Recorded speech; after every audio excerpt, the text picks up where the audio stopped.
இந்த உள்ளூராட்சி தேர்தலையொட்டி யாழ்ப்பாண மாவட்ட வேட்பாளர்களுடைய அறிமுக நிகழ்வுக்கு தலைமை தாங்கும் தலைவர் அவர்களே, இங்கு மேடையிலே வீற்றிருக்கக்கூடிய தலைவர்களே, வேட்பாளர்களே, நடவடிக்கையாளர்களே, ஆதரவாளர்களே, ஊடகவியலாளர்களே, அனைவருக்கும் எனது அன்பான வணக்கம்.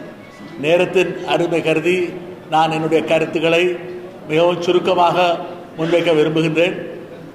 ஏற்கனவே பலர் குறிப்பிட்டது போல இது ஒரு தேர்தல் கூட்டா என்ற கேள்வி பலர் மத்தியிலே எழக்கூடும். ஆனால் இது தேர்தலை ஒட்டி இருந்தாலும் கூட இது தேர்தல் கூட்டு அல்ல. தேர்தலை இந்த கூட்டு சந்திக்கிறதை ஒழிய நாங்கள் ஒரு நீண்ட ஒரு பயணத்தை, குறிப்பாக இன்றைக்கு ஏற்பட்டிருக்கக்கூடிய ஒரு மிகவும் இக்கட்டான சூழ்நிலை தமிழினத்தை பிடித்திருக்கிறது.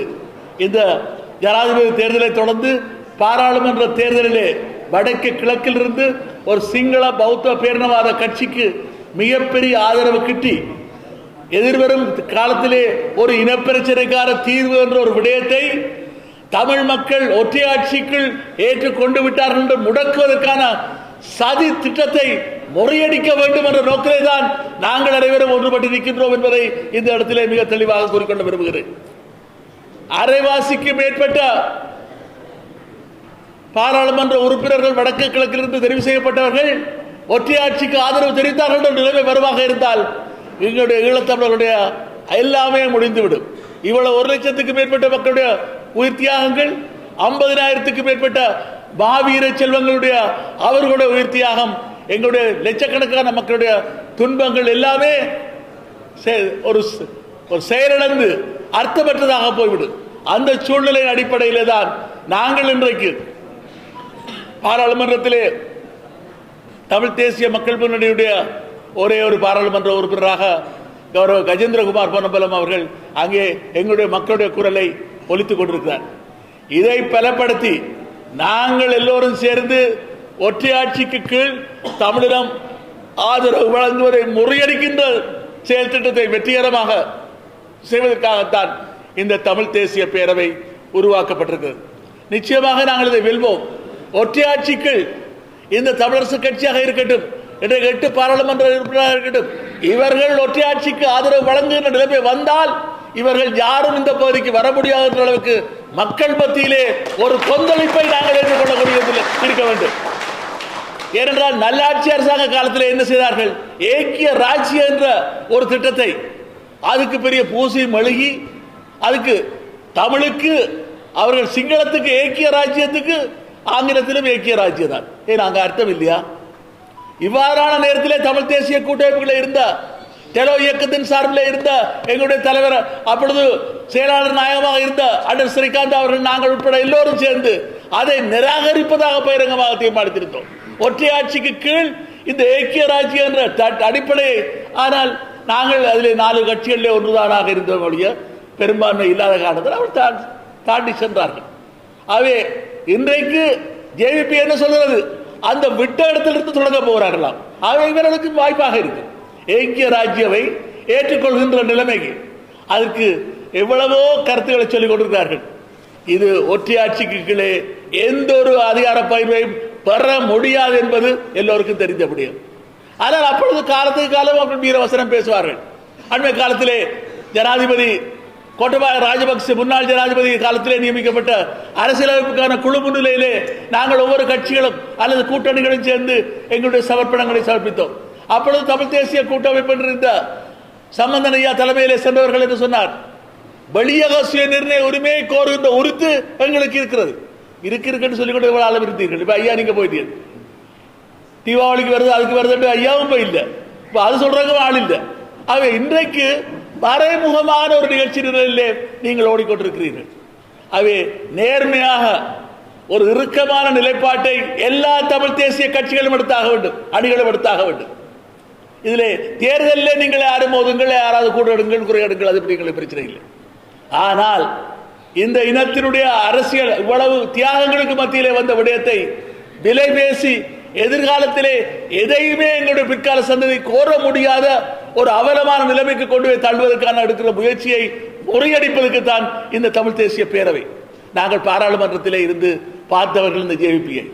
எவ்வாறு இனவரியாக செயற்பட்டார்கள் என்பதை எங்களுக்கு பக்கத்து ஆசனங்களில் இருந்து பார்த்து கொண்டிருந்தவர்கள் நாங்கள். ஒவ்வொரு நாளும் ஏதாவது ஓடி திரிந்தார்கள் என்றால், ஏன் இன்றைய ஜனாதிபதி அனுரகுமார் திசாநாயக்க 2003ஆம் ஆண்டு எனக்கு பக்கத்தில் தான் ஆசனம் ஓடி திரிஞ்சாருண்டா, விடுதலை புலிகள் ஏதாவது ஒரு அறிக்கையை விட்டார்கள் என்றால் அவர்கள் இருக்க மாட்டார்கள். அது இப்போ அவருக்குத்தான் வருவார்கள், பாராளுமன்றத்துக்குள்ளே வந்து வருவார்கள், திருப்பி சென்று விடுவார்கள். இவர்கள் ஓடிக்கொண்டிருந்த பொழுதுதான் விடுதலை புலிகளால் அக்டோபர் மாதம் 31ஆம் தேதி 2003ஆம் ஆண்டு சமர்ப்பிக்கப்பட்ட இடைக்கால தன்னாட்சி அதிகார சபையை முறியடிப்பதற்காக இவர்கள் எல்லாரும் ஓடி திரிஞ்சார்கள். அப்பொழுது ஒரு பாராளுமன்ற உறுப்பினர் சொன்னார், கூப்பிட்டு, அங்கே ஜனாதிபதி மாளிகையிலே நடந்து கொண்டிருக்கிற கூட்டம், இந்திய தூதரன் நிற்கிறார், எல்லாரும் நிற்கிறார்கள், சந்திரியா தலைமையிலே பாராளுமன்றத்தை கலைப்பதற்கான திட்டம் நடந்து கொண்டிருக்கிறது. உடனடியாக இந்த தகவலை நான் சம்பந்தரையாவுக்கும் அந்த பிரதமர் ரணில் விக்ரமசிங்காவுக்கும் தெரிவித்தேன். அது மாத்திரமல்ல, அதை விட அனுரகுமார் திசாநாயக்க எனக்கு சொன்னார், நாங்கள் கலைக்க போகிறோம் பாராளுமன்றத்தை, நாங்கள் அதுக்காக புதிய ஒரு கூட்டை மஹிந்த ராஜபக்ச தலைமையில் ஏற்படுத்தி இருக்கிறோம், அதுக்கு நாங்கள் தாமரை சின்னத்தை கேட்டிருக்கிறோம், தாமரை சின்னம் தர முடியாது என்று சொல்லிவிட்டார்கள், வெற்றிலை சின்னம் எங்களுக்கு இப்போ கிடைக்கிறதுக்கு வாய்ப்பு இருக்கிறது. நான் பாராளுமன்றத்திலே சொன்னேன், வெற்றிலேண்டா பச்சை, இது நீல வெற்றிலை எங்களுக்கு தமிழருக்கு நஞ்சு என்று. இதே போலதான் 2003ஆம் ஆண்டு பாராளுமன்ற அமர்வு டிசம்பரில் ஒத்திவைக்கப்படுகின்ற பொழுது 2004 முதல் வாரத்திலே எப்பொழுது பாராளுமன்றம் கூடும் என்று ஜனாதிபதி சபாநாயகர் அறிவிப்பார். அப்பொழுது அனுரகுமார் திசாநாயக்க டைரியில எழுதி கொண்டிருந்தார். நான் ஒன்றும் எழுதவில்லை. என்ன பார்த்து கேட்டார், ஏன் சிவாஜி எழுத இல்லை நீங்கள்? நீங்கள் பாராளுமன்றத்தை கலைக்க போகிறீர்கள், கலையுங்கள், நாங்கள் வரக்கூடியவர்கள் வருவோம், வர முடியாதவர்கள் வெளியில் அடிப்போம், ஆனால் எங்களுடைய போராட்டம் தொடரும், நீங்கள் எங்களை அழிக்க முடியாது என்பதை சொன்னேன். அப்படி சொன்னார், இல்லை சிவாஜி, இப்போ கலைக்க மாட்டோம், நாங்கள் பிப்ரவரி மாதம் 7ஆம் தேதி பாராளுமன்றத்தை கலைப்போம் 2004. அது புதிய பாராளுமன்ற தேர்தல் ஏப்ரல் மாதம் 2ஆம் தேதி நடத்தப்படும், புதிய நாடாளுமன்றம் ஏப்ரல் 22 கூடும், இதை குறித்து வைத்துக் கொள்ளுகின்றனர். இதை நான் சிங்கள பிபிசிக்கு சொன்னேன். அப்பொழுது என்னை பலர் கேள்வி செய்தார்கள், சுவாதிலிங்கம் வந்து சாதிரியார் உண்டு, ஆனால் அதே தினங்களிலே தான் எல்லாம் நடைபெற்றது. என்ன காட்டுகிறது? அவர்கள் தொடர்ந்து அதை இயக்கியவர்கள். இன்றைக்கு நல்ல முகத்தோடு வந்து இன்றைக்கு பார்த்த உடனே எங்களோட மக்களும் எல்லாம் சேர்ந்து திசை காட்டுது. திசை எங்கே கொண்டே காட்டிக்கொண்டே எங்க கொண்டே நாசம் மறக்க போது தெரியல, எந்த கிணத்துக்களை விழுத்த போது தெரியல. இது மாத்திரமல்ல, ஒவ்வொரு சம்பவம் நடைபெற்றவுடன் அவர்கள் என்ன செய்வார்கள்? ஏன் இந்த சுனாமியிலே 1,00,000க்கும் மேற்பட்ட மக்கள் செத்த பொழுது 2/3 மக்கள் வடக்கு கிழக்கில் இறந்தார்கள். முஸ்லிம்களும் தமிழர்களும் இறந்த அதற்கான ஒரு மீள் கட்டுமான சட்டத்தை விடுதலை புலிகள் தயாரித்த பொழுது அதுக்கு எதிரான போராட்டத்தை நடத்தி கொண்டிருந்தார்கள். அப்பொழுதுதான் இந்தியாவினுடைய வெளியுறவு அமைச்சராக இருந்த அமரர் நட்வர் சிங் அவர்கள் வந்திருந்தார், தமிழ் தேசிய கூட்டமைப்பை சந்திக்க வேண்டும் என்று. அப்பொழுது நாங்கள் 7 பேர் கொண்ட குழு, கௌரவ கஜேந்திரகுமார் பொன்னம்பலம் உட்பட நாங்கள் பலர் சந்திக்க முற்பட்ட பொழுது கொழும்பு தாஜ் சமுத்ரா ஹோட்டலில் அந்த கூட்டம் நடைபெற இருந்தது. நாங்கள் சாதாரணமாக 15-20 வருஷத்திலே போகக்கூடிய அந்த ஹோட்டலுக்கு 2 மணித்தியாலுக்கு மேல் விட்டது. அவ்வளவு ஆர்ப்பாட்டங்களும் போராட்டங்களும் பௌத்தமிக்குகளும் ஏவிபியினரும் சேர்ந்து குண்டுகள், கண்ணீர் குண்டுகள் பூரிக் கொண்டிருக்கின்றன, துப்பாக்கி வேட்டுகள் ஆயுதரோகி தீர்க்கப்பட்டுக் கொண்டிருக்கிறது. இந்த சூழ்நிலையிலே தாஜ் சமுத்ரா ஹோட்டல் கண்ணாடிகள் கூட ஆடிக்கொண்டிருந்தன. அப்பொழுது நட்வர் சிங் ஐயா சொன்னார், நாங்கள் இனப்பிரச்சனை தீர்வுக்கு இந்தியா உங்களுக்கு உதவி செய்யும். அப்பொழுது நான் இடையில குறுக்கிட்டு கேட்டேன், ஐயா, இனப்பிரச்சனை தீர்வு வேண்டாம், மனிதாபிமான பிரச்சனைக்கு இவ்வளவு தூரம் கூக்குரலாளர்களே, இவர்களா இனப்பிரச்சனை தீர்க்க விடுவார்கள்? அவர் பதில் சொல்லவில்லை, சிரித்தார் என்று அவருக்கு தெரிகிறது. வேட்டுக்களால் அதிர்ந்து கொண்டிருக்கிறது. புத்தமிக்குகள் எல்லாம் சிவர முள்வேலியை தாண்டி வந்தார்கள், அந்த தடுப்பு வேலிகளை. இவ்வாறு செய்த ஜேவிபி அதில் நீதிமன்றத்துக்கு சென்று வெற்றி பெற்றார்கள். இது மாத்திரமல்ல, ஜனாதிபதி தேர்தல் நேரத்திலே கூட அனுரகுமார் திசாநாயக்க தென்னிலங்கையிலே சொன்னார், நாங்கள் 10,000 பேரை படைக்கு திரட்டி கொடுத்தோம் என்று. அதே 10 அந்த ராணுவம் தான் எங்களுடைய 1,00,000க்கும் மேற்பட்ட மக்களை படுகொலை செய்ததும், ஆயிரக்கணக்கான எங்களுடைய தாய்மார்களையும் சகோதரிகளையும் கற்பழித்து படுகொலை செய்த இந்த ராணுவத்துக்கு ஆட்சி எடுத்து கொடுத்தவர்களுக்கு நீங்கள் திசை காட்டிக்கு வாக்களிப்பதன் மூலம் நீங்கள் என்ன செய்ய போகிறீர்கள்? இதுதான் நிலைமை. அவர்களை பொறுத்தளவிலே ஒவ்வொன்றும் என்ன நடக்கின்றது என்பதை வடக்கு கிழக்கை பிரித்தார்கள், வடக்கு கிழக்கு இணைப்பை பிரித்தார்கள். அதுக்கு நாங்கள் சொல்ல தேவையில்லை, வழக்கு போட்டார்கள். சரத்தன் சில்வா தீர்ப்பை வழங்கினார், உச்ச நீதிமன்ற நீதிபதி. பிரதமர் நீதியரசர். அதை அவர் சொன்னார், நீங்கள் வேண்டுமென்றால் ஒரு பிரேரணை மூலம் வடக்கு கிழக்கு கிடைக்க முடியும் என்று. எங்க நல்லாட்சி அரசாங்கத்தால் உங்களால் செய்ய முடிந்ததா? ஆகவே இலங்கைக்குள்ளே ஒரு தீர்வு இல்லை என்ற நிலைமையை நோக்கி நாங்கள் பயணிக்க வேண்டும். சர்வதேச குற்றவியல் நீதிமன்றத்திலே தான் இவர்களை போர்க்குற்றவாளிகளையும் இனப்படுகொலைகளையும் நிறுத்த முடியும் என்ற நோக்கி நாங்கள் பயணிக்க வேண்டும்.